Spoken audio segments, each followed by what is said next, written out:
All right, so we're going to do an example of an inelastic collision between two carts. And as you can see, I've set this up with a red cart and a blue cart. The red cart is less massive, but it's going to be moving, and then it's going to hit a more massive blue cart that's at rest. So what we know about inelastic collisions is that the two objects are going to collide and stick.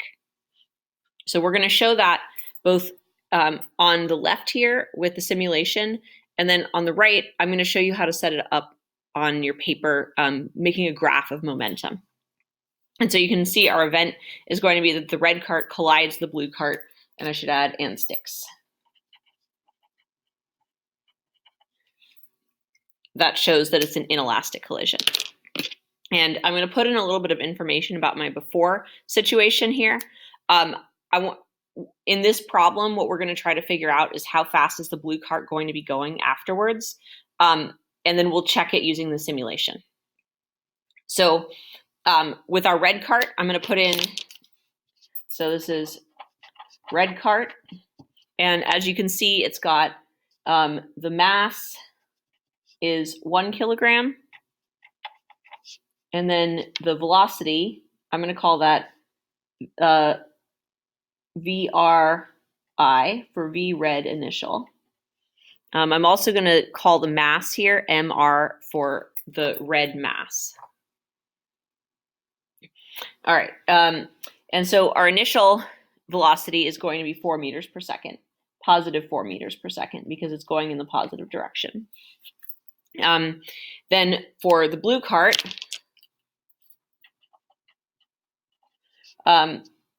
we have the mass of the blue is going to be 3 kilograms, and the velocity of the blue initial is going to be 0 meters per second. All right, now this part over here is intended to show us what is the bar graph going to look like for this. So I'm going to show what does this look like right before colliding. And I'm going to move this all, so you can see I'm dragging this cart over here. I'm going to move it over here so that I can pause this before it actually collides. So when we look at this, we see that the red one is moving, the blue one is stationary. That means all of the momentum of this system, the system being the two objects, and we're not going to include the track in this. In momentum, it's typical that when we define a system, that we don't include the surface because it's not moving. And it's hard to define what the mass of that is. However, the moving objects, it is easy to measure those masses. So as you can see, all the momentum in the system is to the right. That means that afterwards, if we're following the law of conservation of momentum, the total momentum before and the total momentum afterwards have to be equal to each other, assuming there's no external forces like gravity or friction that are acting on this. The most common one that you'll see is friction. So for example, if you were to do this instead of with carts, but with sliding blocks, it would be very hard to see conservation of momentum because of the friction slowing everything down. All right, and now I'm going to set up a little bar graph to represent this. So I'm going to make each of these bars is going to represent 2 kilogram meters per second. So I'm just going to do that on here. We have 2, 4, 6, 8, and this is going to be our unit of this is going to show momentum, not velocity. So it's going to be kilogram meters per second over here. And then we'll have the same thing here, 0, 2, 4, 6, 8. And then I could also show negative momentum if I had something moving backwards with -2, -4, etc. All right. So let's draw in what these bar graphs would look like. The blue one is stationary. So it starts off with nothing. And then the red one, I can figure out its momentum by doing 1 times 4. And so that's going to give us 4 kilogram meters per second. And then this last thing, where you might say there's only 2 objects, and we're only going to be doing problems with 2 objects. We're not going to do 3 object collisions. But this one is going to represent our total. And so if we look, all of the momentum is in the red object. The blue one has none. Non-moving objects always have 0 momentum. So I can look at this and say that all of the momentum is going forward, and it's the same amount as the red car has. All right. And our law of conservation of momentum says that this total that I have here, even though the situation afterwards is going to look different, right? They're going to collide and stick, and we can imagine from our experience in lab that they're going to slide together at a slower rate. So, however, the mass and velocity together still have to look like 4 kilogram meters per second. All right. Now, the other thing that's true is that afterwards, they're going to have this combined mass.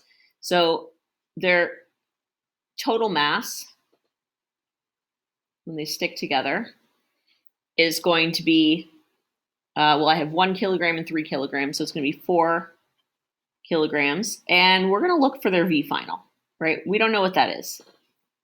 So, however, since they're sliding together, we know that all of this now has to be in the one combined object that has a larger mass. So this box, even though we know the mass of it, we don't know the final momentum. So next I'm going to show you what does this look like in terms of setting up an equation for it. And for that, we're going to use this P equals mv, and we're going to do this for each object before and after. So what it's really going to look like for an inelastic collision is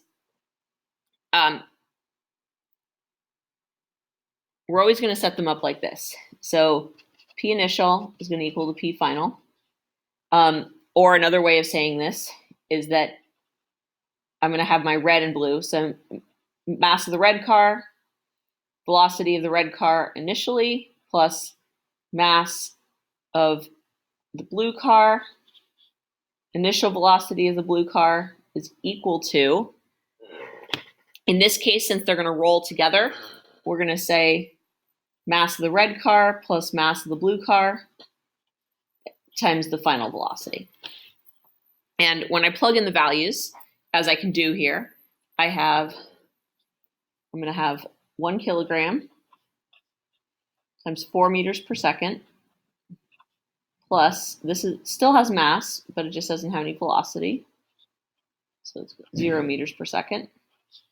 Is going to equal, so red and blue together is going to be 4 kilograms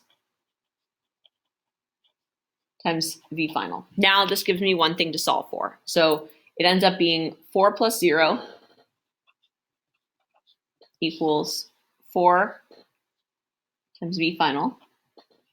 And so we can probably predict here that our V final that we're going to predict is going to be 1 meters per second, positive 1 meters per second. So that means it's going to slide towards the right at a slower rate. Let's check and find out if that's true. There we go. We see it's true. So our prediction was correct.